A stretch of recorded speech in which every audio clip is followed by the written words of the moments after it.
Is the NBA season in jeopardy of resuming? We'll discuss this with the great NBA reporter for not only Heavy.com and Forums. It is Sean Deveney. Sean, thanks so much for giving us a few minutes here. How are you this morning? I'm doing well. Thanks for having me. We appreciate it, and we thought for the most part that the season was going to get going, and all of a sudden now you hear this movement led by Kyrie Irving talking to players to basically urge them not to resume the season in Orlando, try to boycott this assumption in order to use their platform to help social injustice. But I'm curious, Sean, timing-wise, why now? Kyrie was part of the Players Association that voted to approve the plan. It was voted 28-0, so it was unanimous. So why are the second thoughts kind of happening now after the deal was signed? I think a lot of owners and certainly Adam Silver are frustrated by this, that if these concerns existed, then why weren't they raised a week ago? Why are they coming up now? So that is certainly something that on the team side, there's a lot of frustration with. I think with a lot of players too, there's frustration. If this was going to be an issue, if this was going to be a threat to coming back, then why haven't we been talking about it before? The great bulk of players do want to go to Orlando and play.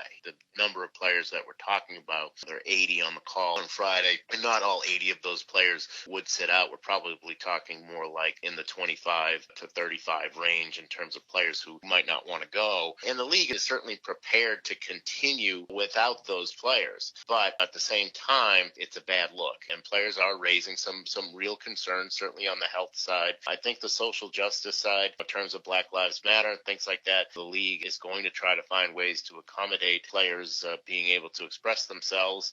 And LeBron James has been one player on the side of this. By playing, that doesn't really affect your ability to speak out on these issues. So there's a lot of frustration, both in terms of owners, both in terms of Adam Silver, and also in terms of the players who do want to play in Orlando at the end of July. And Sean, you wrote a great article in Forbes earlier this week, and really, you kind of highlight there's a rift that's going on between really the star players in the NBA and everyone else, the rank and file guys that maybe don't have their voice heard, maybe don't have their opinions heard, but they are the majority, almost a silent majority. Is that truly, you think, the crux of the issue here? A lot of these players that aren't getting their voice heard? Or do you really think that, maybe social injustice is a cause that they truly want to give their season for, and maybe even give up some serious financial benefits in the future for? Is this rift, I should say, the driving force that maybe is being veiled by social reform? And that's not to say that there aren't players who are legitimately concerned about social reform and would give up the rest of the season in order to focus on that. But in general, this has been led by Kyrie Irving and Avery Bradley. And I think Avery Bradley's sort of the more typical player who this message reaches. That's because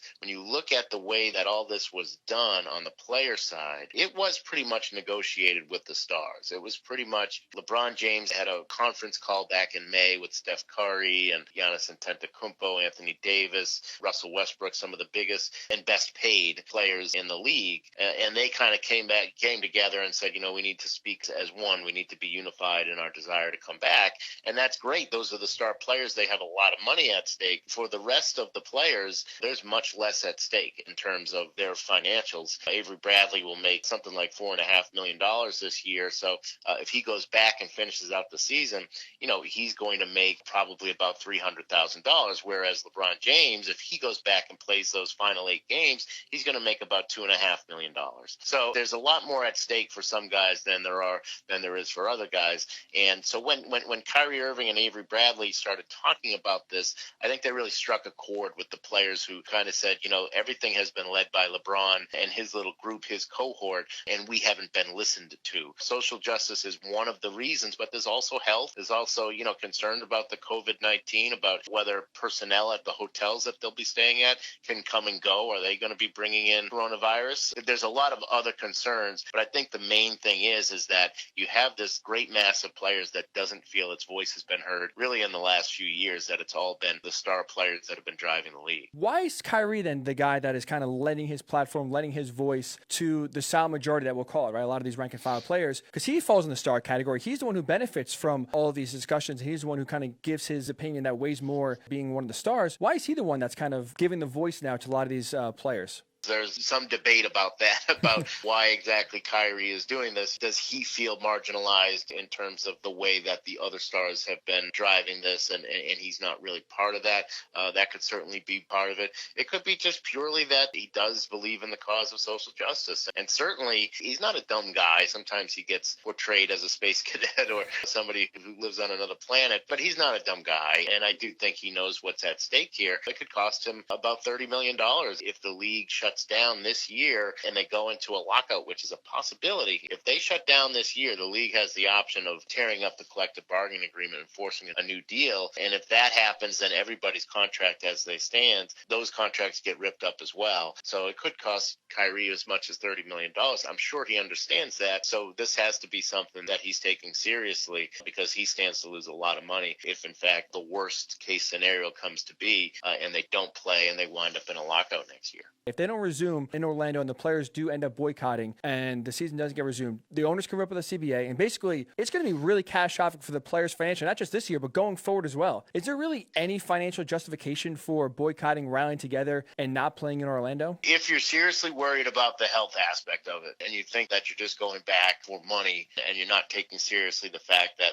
somebody could get sick and that this thing has the potential, it might be a small percentage, but it has the potential to kill somebody. If that's the reason, then it's hard to argue with that. At the same time, this could be financially catastrophic for the players. If, in fact, they don't go back and play, if they cancel the season, the league is able to use what's called force majeure, which is a legal term that basically, because there's a pandemic, the league is allowed to tear up the CBA and start over. And if that happens, the players are going to have to negotiate from a position of weakness, because there won't be the same amounts of money. TV contracts will get torn up. Everything's going to get torn up, and they're going to have to start from scratch. For players, that's going to mean giving up a lot that they've worked hard in past negotiations to ensure that they have. That's not going to be a great situation for them. So there is a lot at stake. Like I said, if you're serious about Black Lives Matter, if you're serious about the health aspects, then it's obviously becomes a very, very difficult decision. But financially, you can see why there's some motivation to take the risk and go out there and play. Players are legitimately interested in Black Lives Matter movement, and they've done so far a great job at raising awareness and use their platform for good. So I'm curious, playing basketball, resuming the year in Orlando, is it a better platform for them to raise awareness? We've heard players, namely Dwight Howard and others, kind of voice their concern that the message will be lost once play gets started, and then we'll be talking about box scores rather than really what matters. Does it make more sense? Is the platform bigger for these players to promote social justice, promote change while playing basketball, or would it be better served kind of, continuing what they're doing now in their hometowns, in their cities, leading marches and trying to change form from the ground? I think back to when Trayvon Martin was killed in Florida and what the Miami Heat did, how they all came out in hoodies and that became a national story and that raised awareness further. I think about when Eric Gardner was killed in New York. He was killed in sort of the same way as George Floyd in a chokehold sort of situation.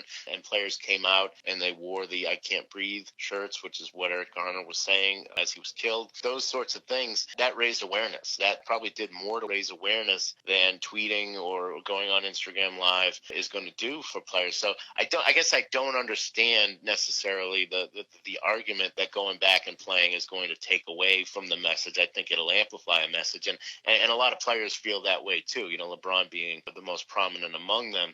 I can't argue with Kyrie or Avery Bradley. Maybe they have a different viewpoint on that. It just seems to me in the past that the NBA has been able to use its platform to deliver those messages pretty effectively, and not having basketball out there or having basketball out there, I'm not sure it really changes the impact of the message. I guess I don't necessarily see the argument of not playing because of that. I think you can still do both things at the same time. It's a great point. I'm with you there, Sean. Like I said, especially now when we see the ratings through the roof on sports that we normally wouldn't watch. Just imagine with the NBA, that platform, how many eyeballs are going to be watching. It's going to be, like you said, no better way to kind of spread the message as well as continuing to play basketball. So, Sean, I'm curious because, like you said, obviously one of the issues that the players are concerned about is social reform and that message getting lost. The other part, as we mentioned, is health, right? The coronavirus, we still don't really know too much about it. A lot of players, a lot of staff will be in Orlando in one spot. There's questions about the bubble. Is 22 teams too much to be brought back, where maybe if it was 16 or maybe even 20, would maybe these concerns be eased a little bit? Is part of the uneasiness because there's too many teams coming back? I'm not sure about that. I think no matter what the number of teams that they brought back, there would have been the same concern as far as that goes. And, there's two ways to looking at it. And I talked to a coach last week who put it this way and said, where I live, they're opening things back up. So you're going to have more people circulating. You look at these photos of people on the beach and nobody's wearing masks and everybody's close to each other and all that sort of stuff. And his point was, where I live, if we're not playing, then it's going to be much more dangerous than being in the Orlando bubble where I'm getting tested every 2 days and sort of set off from the way everybody else is trying to come back from this thing, maybe too fast in some cases. So the coach's point was that he actually feels safer being in the bubble than being out in the world because things are opening up. So that's something that I think everybody has a little bit of a different opinion on. But there are some people who, like I say, I'd actually feel safer in the bubble than out in the so-called regular world. It's a great point. When you think about it like that, right? It's everything's right there medically for them to be as safe as possible compared to if you're in your hometown or your team city where, like you said, everything's opening up. And as we see, unfortunately, some of the spikes have gone up in some cities. That's interesting. A good point to mention there. But Sean, also, I'm curious. I guess the final concern, maybe, and this is obviously the smallest concern for at least in choosing groups of players, is some are ready to cash in this summer. You have guys like Jayson Tatum, Donovan Mitchell lined up for some massive extensions if their teams want to give it to them.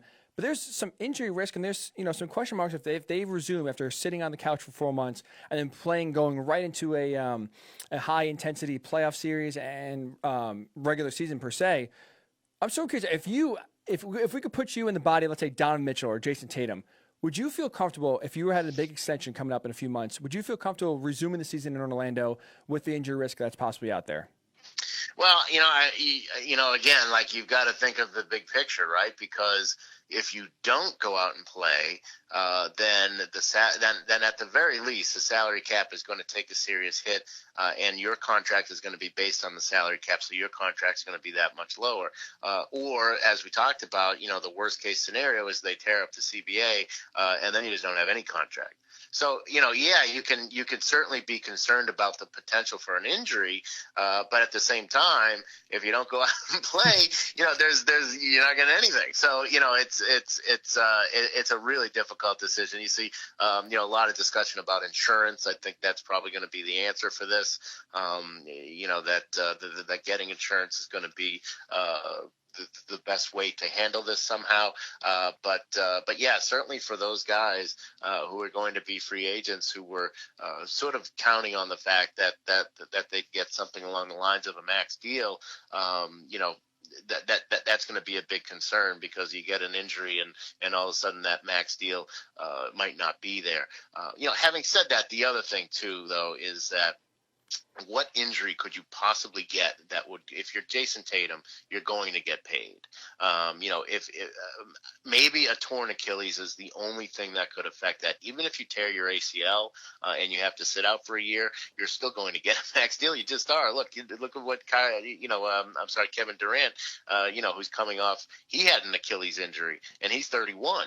He got a max deal. So, if you're one of these guys, I understand the concern. At the same time, you're still going to get paid. You get some insurance. I'm sure that'll all work out. We'll finish up with this, Sean, and this is the billion-dollar question per se, right? Obviously, we know LeBron James, Giannis, James Harden, all these big stars want to resume. They want to play. But ultimately, I mean, if the majority of these rank-and-file players don't want to play, we won't have a season. So do you think ultimately season will come down and we'll be playing in Orlando in about a month and a half or so?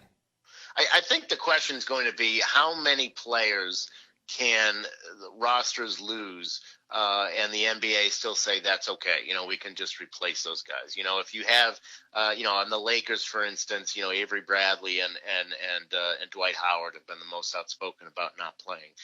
If you have to replace those guys, does that still count as the Lakers? Is it still the Lakers, or is it some, kind of offset replacement team, like almost in a strike year or something like that? How many players can the NBA afford to lose and still have it be a credible season? Like you can say, okay, that's the Lakers. If they were to lose Kyle Kuzma too, would it no longer be the Lakers? And I think that's going to be the question going through here is, who can we afford to lose and how many players can we afford to lose and still have what would be considered some kind of legitimate tournament, playoff tournament. That's going to be the question. I think that there won't be enough players to deter the league from going forward with this. But if you start getting at least 2 and maybe even 3 for every team, then the league's going to have to reconsider. So that will require about 40 or 50 players. If you get 40 or 50 players on these 22 teams who don't want to play, then I think the league's going to have to cave and figure out a next step. But if it's something in the range of 20, I think the league will say, all right, we'll go ahead and play.